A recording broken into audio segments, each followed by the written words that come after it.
Welcome, everybody, to another live recording of the Business Travel 360 Linking the Travel Industry podcast, where we discuss travel industry news you are talking about on LinkedIn. My name is Rian, and I'm one of your hosts today. I'm a co-founder at Agentivity, a travel data platform with a vision to enable travel sellers and buyers to be truly data-driven businesses. So if that is something you want to explore a bit, feel free to get in touch. As usual, I'm joined by Anne and Ash. Over to you, Anne.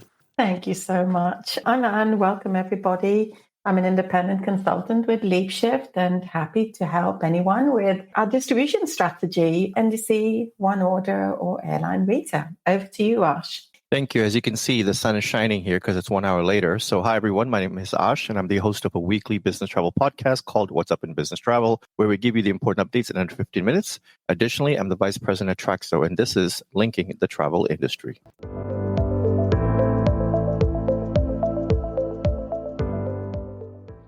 First story I picked up on relates to the International Airline Group, the owners of British Airways and Vueling and Iberia. And they've launched, and I have to say in the fine print, you need to read about this because it actually says they've had this before and they've called it Hangar 51. But they've launched a venture called IAGI. And is that pronounced IAGI Ventures now, is it? I don't know.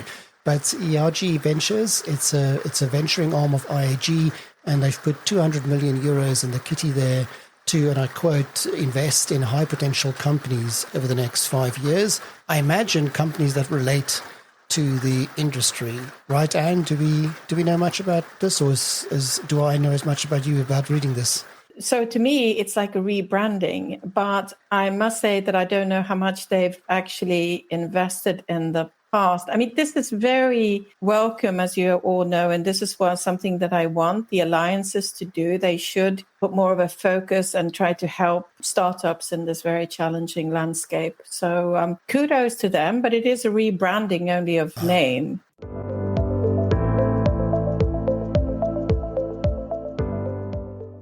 Second story that stood out for me was, of course, the story of the week last week. The big news that Southwest Airlines is ending their free checked baggage policy for most passengers. So their tagline of bags fly free on Southwest is no longer valid. Ash, I mean, this is humongous news, and I'd love to hear what your thoughts are.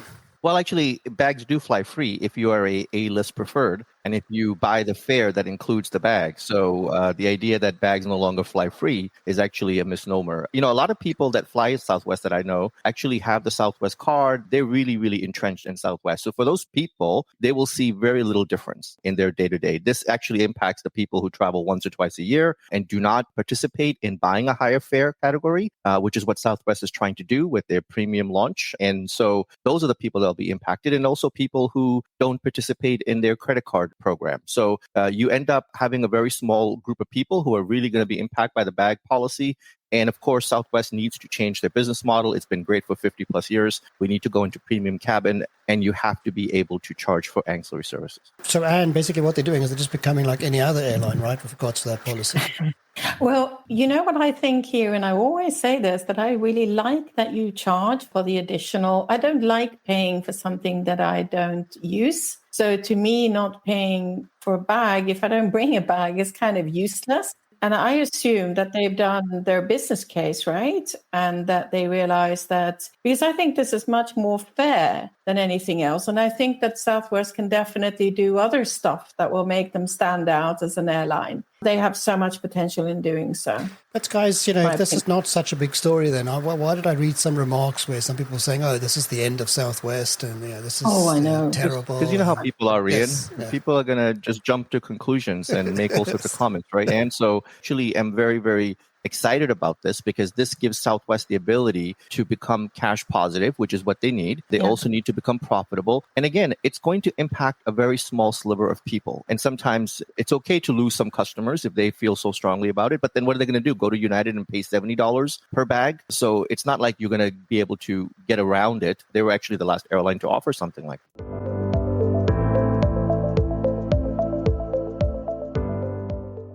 Korean Air did a rebrand and they've revealed the aircraft in a hangar last week to a bunch of people. And I must admit, it's been a while since I've seen such a dividing opinion on LinkedIn amongst the sort of industry people, because this is a real Marmite moment where some people really love it and some people really hate it. So before I say my judgment, and yes or no? Oh, it's just so hard, isn't it? But they become sort of more like the others. I mean, to me, I think they sort of stood out more before. Okay, so that's not a great, fantastic answer. Ash, yes or no?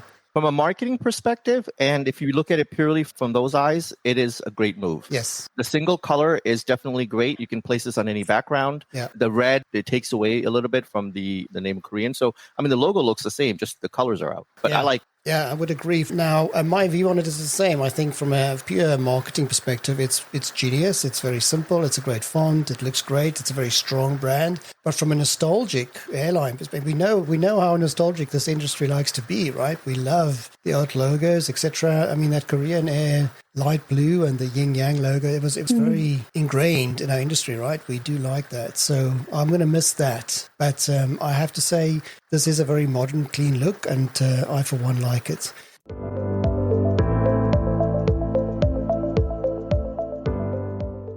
Next, I have to say, I'm going to say in quotes, story, because I don't know whether there's a story here or not. This is about Wizz Air. The announcement came that Wizz Air is striking a partnership with Revolut, the payments guys, to enable one-click payments. But I don't know whether this is one of those stories where Ash has to remind us they had nothing in the marketing team and they just went scrounging through all the news, etc. And is there something significant to this story? This was the most important story of the week in my book. I think that Revolut will be a game changer on simplifying payment and actually making it, less expensive to the airline and to the end consumer. I'm a big fan. We need modernization here, and Revolut is a way forward. Correct me if I'm wrong. This is about payment in the booking process, as far as I can read there, because it talks about the fact that you can make a secure one-click payment, which means I don't type in a card number, it doesn't go to a merchant, all those things. It just goes one-click payment, Revolut, and off I go. Well, Revolut is a merchant, right? Yeah, fair enough. But absolutely, the one-click payment and how you enable that. I can see that MasterCard are making some changes to move more into one click. I can see that. But I think that Revolut, especially in the cost that is extremely high for airlines, is making a difference here. Well, speaking of MasterCard, did we not read recently that they are working on abolishing the actual card number and just coming up with a digitized token that you can use for a specific transaction, which I really like. I have to say that makes a lot of sense. Yes. So the non-story that I thought was the non-story turns out to be the story of the week. Thank you, Anne. That's why we had... Little do we know, Rian. Little do we know, indeed.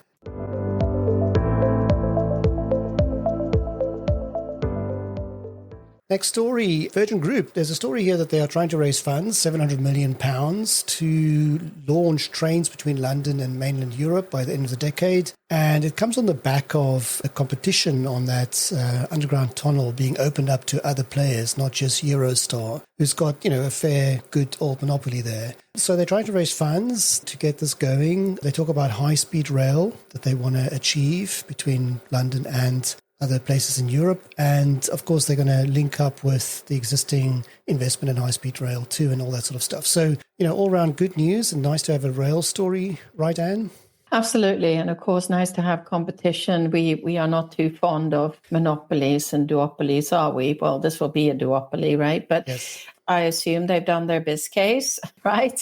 That there is a market here. As you know, I'm a big fan of rail when it works. So really happy about this. Unfortunately, it says only by the end of the decade. But Ash, you can wait till that long, right? Till you catch a Virgin train across to Paris. I would imagine that this is definitely of great interest to a lot of people because of the nature of where it's going from and where it's going to. But I would say instead of Virgin Groups spending all this money in the UK developing this rail, why don't they come here to the US? We need a rail partner. We need a rail company that knows what they're doing. And this is a open territory market. I have a better idea. You can have Eurostar. We'll have Virgin Rail. No, you already have Eurostar. We'll take the one that doesn't exist in your world today. But Rian, more importantly, with all the skills that you have on the screen here, I'm surprised that you did not figure out how to get rid of sign up for more and you left that little newsletter their sign up. I'm promoting the for those on the podcast who's listening. I do a great job at producing graphics for the event. So if you are joining us on a bigger screen than just your phone, you get the benefit of actually seeing the story on the screen as well. And Ash is just questioning my graphical skills by not removing the sign up for more newsletter there. Okay, let's move on. I just want to take a moment or two to turn to that audience and just say to you, thank you so much for giving us your time on a Monday. I know there's some first-timers here. Welcome. We appreciate this. We do this every week, as we will remind you at the end. I just want to say thank you for giving us your time. We're not done. We've got a few more stories to go through. But the purpose of linking the travel industry is just that, is to link as many of us as possible. So if you want to be connected today to others, just give us a shout out on the screen, say thank you or something like that, or give us a thumbs up or a smiley, whatever you want. And also expect to be sent some connection requests and obviously accept them. So we'll happily put your name on the screen and to make sure that you are as connected as you can be in the industry, because we do believe that is needed. So just to say thank you and a reminder to put your name on there if you want to be connected to others. Interesting post by Rafat Ali from Skift that caught my eye. He started his posts with the sentence that read, "The great global grounding is here." And then he went on to talk about the fact that there's a slowdown coming for our industry for sure. There's a lot more to the post. You should go and read it. Rafat, backs up his statement with a lot of other stuff. Personally, I find this post to be quite US-centric and from a US-centric perspective. That was my initial gut instinct, because we are aware of excessive growth continuing in other areas of the world. So that was my only comment. And I was a bit surprised at that, because Rafat is a global guy. He's not just US-centric. So that was my observation. I don't know, Anne, what were your thoughts on this post? Exactly your thoughts. We're seeing tremendous growth in other areas in the world. I thought it was very US-centric. We're seeing expansion, India, Middle East, that is just like massive, and so much going on and happening. And of course, yes, the economy is very intertwined, but I think today the US might not be as dominant as it has been in the past. And Ash, what did you make of this? Well, I totally disagree that the U.S. is not going to be dominant or anything like that. I think Rafat needs to stop watching CNN, with all due respect. That's where doom and gloom starts, and maybe the CNN International channel is getting to him as well. But here, where my feet are on the ground, there are absolutely no signs of anything like this. And people are traveling, business sectors are growing. If Boeing could just deliver the planes, that would help a lot as well. Yeah. So from that perspective, and I think that they're well on their way, I see a lot of signs coming from Boeing that make me feel much stronger about them than I have in the past. Specifically about the great global grounding, not feeling it. Okay, yeah, that's interesting that all three of us don't agree that there's not a great global grounding, because honestly, yeah, we don't see it. So this was interesting. There was another post by him today, which was equally, let's call it a downer. Don't agree with. So I don't know what's going on there, but Rian, did we for the first time hear Ash say something positive about Boeing? I mean, this is like, where's the music? This is like amazing. Where's Where's the music? Yes. This is a groundbreaking. Yes. Now, well, let's just say it this way. I'm a little ahead of the curve on that, but I see the picture coming.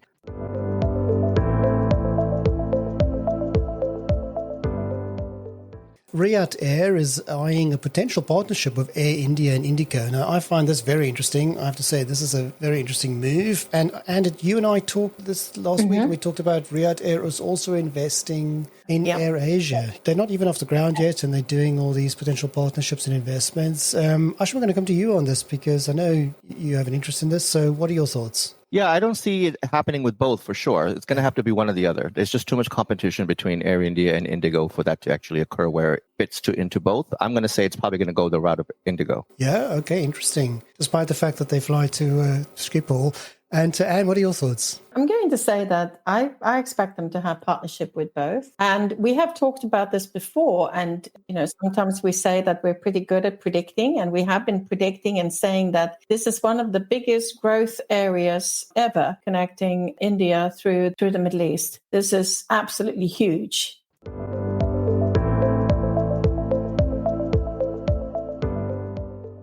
developments happening with Air Europa. As we know, they're open for investment. There seems to be two competing bidders, one being the Air France KLM consortium. They are offering 300 million euros for a 51% stake. And the other one is Lufthansa Group offering 240 million for a 25% stake. Now, I'm not great at maths, but I can tell you which of those two deals looks better to me if I was Air Europa. And what do you think where this is going to go? Definitely the 51% deal, of course, looks better. It's interesting from many perspectives. Well, first of all, 51% means that they have to be subject to approval, right? Yes. Which is interesting. They need to strengthen that alliance, so I can understand. I mean, Air Europa is already part of SkyTeam, but they need to strengthen it. I don't really understand the Lufthansa 20% there, 10% there, yes. 15% there. It's a bit all over the place, isn't it? I like the Air France KLM approach. I mean, if you're going to make a bid, right? Just get on with it and make it proper and get it done. So yes, I would agree.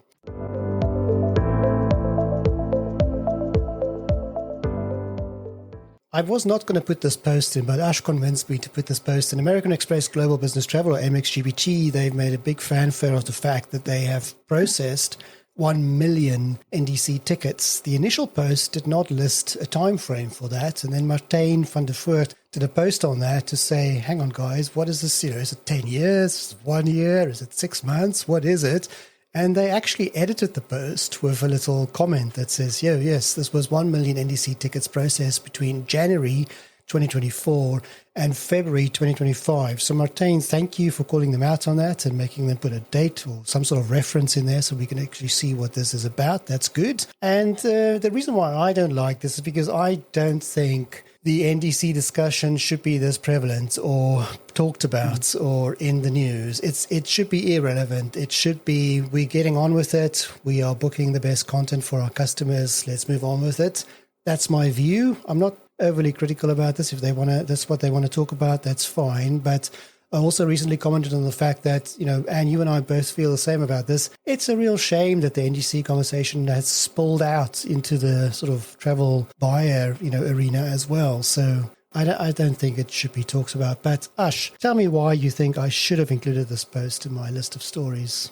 Well, because originally when I gave you that post, they had not updated the dates either. So that's the timing was that. Okay. A couple of things. Number one, the reason why travel buyers have to be involved in this conversation is because no one gave them a choice. They had to. The booking tools were behind technology. The entire infrastructure was behind. So that's why they did it. Secondly, I find it a little bit odd that the measurement is for 13 months. I've never seen 13-month measurement before. Usually it's 3 months, 6 months, 9 months, 12 months. But the fact that they actually processed 1 million is definitely something to celebrate. And whether you like it or not or whatever, if I'm them, I think this is a great feed. And if not anything, it's just great for the archive. Yeah, sure. No, well done, MXGBT. Absolutely. It's brilliant. And so, great.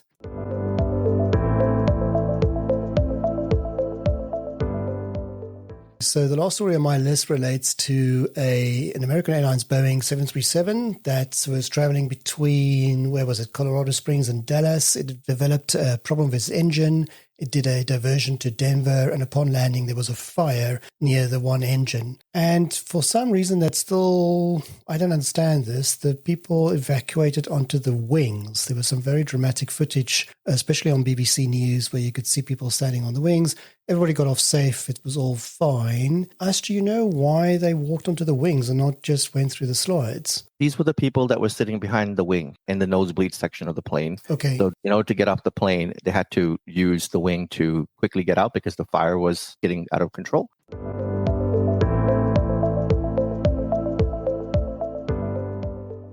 Extra stories, anything else? I don't have an extra story. I know, Anne, you've got one, so I've prepared a slide for that. So there you go. Yes. Have you got the music to match this? Because, I'm sorry, it's 2025. Amtrak announced that they now enable mobile seat selection in their app. I don't want to knock Amtrak because I quite like them, but oh dear. I don't like them at all. They need to go out of business. They're a bad company. That's why I want Virgin Groups to come in here and take over the rail system. I see. They need to completely get rid of Amtrak. Oh dear. We know where you stand with that one. That was a very busy event today, but thank you very much for bearing with us, and apologies for the slight issues there at the start. I think that is a wrap. So again, thank you for those joining. Thank you so much for all the comments. We love getting those. Over to you, Anne. Thanks, everybody. And please, those of you who comment, please reach out and connect with us as well. This is what it's all about, being connected. Always be connected. Over to you, Ash. Thank you all for joining today's live recording of Linking the Travel Industry. We record this podcast live every week on Monday. We ask that you share this event with others that you know. Chances are high that if you enjoyed today's session, others that you know will as well. If you ever miss a show because of time zone or availability, the podcast is available on businesstravel360.com. This is Linking the Travel Industry, signing off.